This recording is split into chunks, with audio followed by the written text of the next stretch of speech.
Why, oh why do I keep spending all my money? Most of our habits are actually being controlled by our brain chemicals.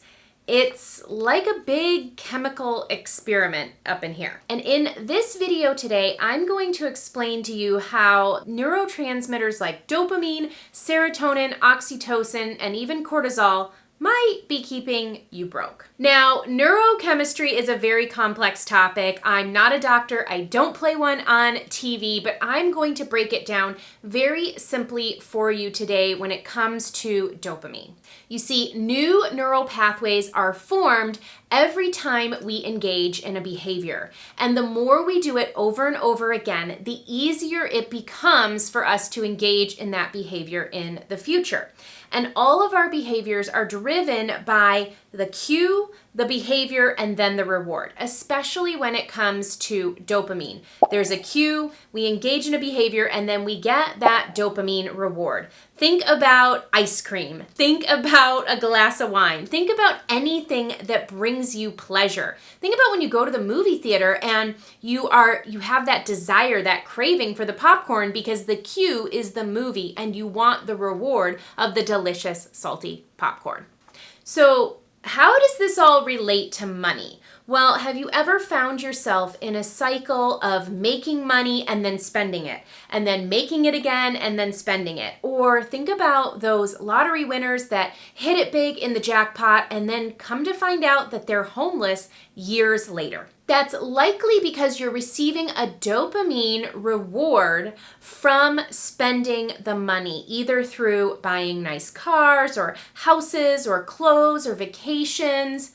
And you're also receiving serotonin, which is tied to our social status and how we fit in with the other people in our social network. So if you feel that you're perceived with a higher status because of your money, you're not only going to receive that hit of dopamine, but you're going to receive that serotonin when you go out there and engage in the behavior of spending your money. So you get into the habit of attaching that reward to spending, and the more you form those neural pathways, the easier it becomes, and the more you anticipate and desire to do the behavior over and over and over again. So in my own personal life, I took a look at where I was engaging in these behaviors. And for me, it was really tied to investing in courses, programs, and coaching for my marketing skills and my own personal development. I would make money in my business, and then I would be told that in order to go to the next level, I needed to invest in something new or a higher level of coaching, and that my commitment and ultimately my income would be tied to the amount I was willing to spend, because that would show my commitment level to what I was doing with my business. But the reality is that it just kept me in this cycle of make money and spend it because I was getting that dopamine reward every single time I would engage in this behavior. And it wasn't productive, and it wasn't allowing me to reach my financial goals because the more I made, the more I spent. Now, don't get me wrong. You don't need to send Dave Ramsey or Warren Buffett or whoever after me. We don't have to freeze my credit cards in a block of ice. I have been saving and investing in 401ks and retirement plans since I was in my early 20s.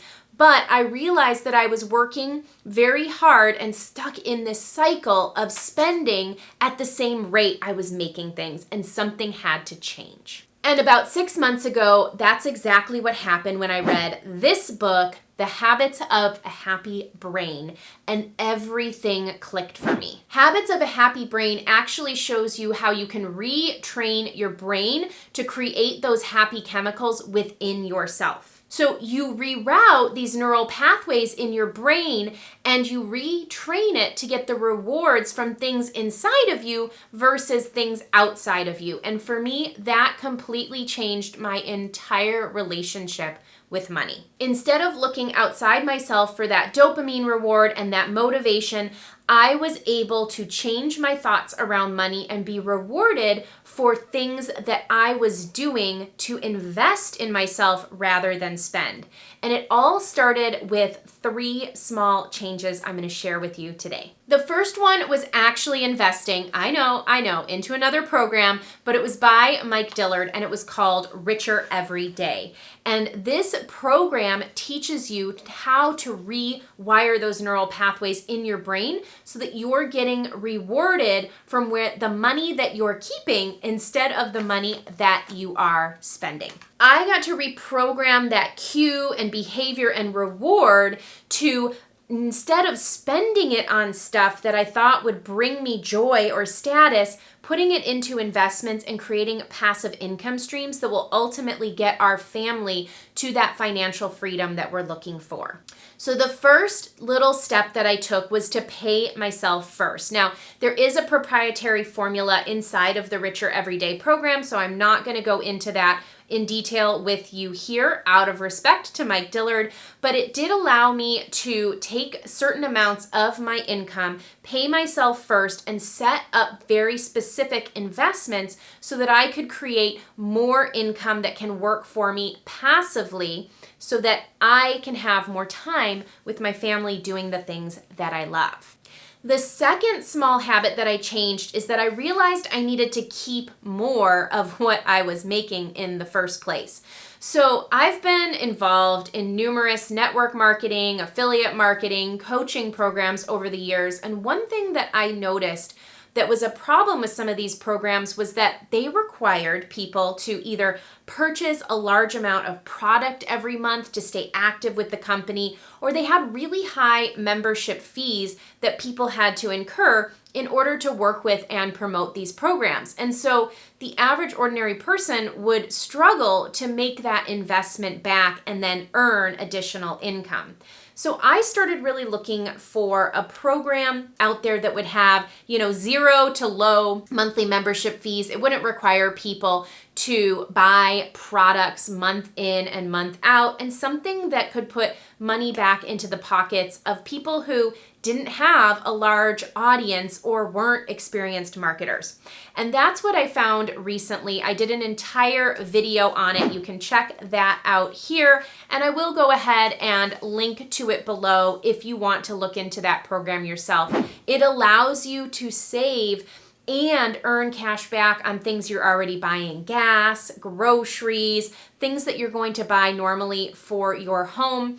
And the average person can earn cash back and save money without ever having to be a recruiter in a large network marketing organization. In fact, in just the last few weeks alone, we've earned hundreds of dollars in cash back on things that we would have bought anyways. So I'm putting more money back into my pockets. I'm keeping more of it, and then I can use that to invest in the third thing, which is more passive income streams. So I realized that I really needed to focus on what exactly, specifically, is that passive income stream number. I looked a statistic up the other day that the average American has less than $5,000 in their savings account. So most people are just assuming that they're going to continue working and they're going to continue spending. And I don't think they've really thought through what is the passive income that would allow me to make money without working so that I could free up my time to do anything else I wanted to do. So we got very specific in our household on what are our expenses and what would that number need to be so that we could create that lifestyle and that freedom that we desire. And there's lots of ways to create that passive income. There's, real estate investing, there's crypto, there's stocks, there's all kinds of different formulas for creating passive income. But it starts with knowing what that number is in the first place, and it starts with being able to remove that dopamine reward from the spending and instead get that reward from your savings and your investing. But it's important that you understand how to change that relationship with money, what's driving your behavior, and how to break that cue, behavior, and reward cycle so that you can decide on what small steps can you start implementing today. And I'll see you in the next video where I share with you my favorite money saving apps that you can use to start putting more back in your pocket.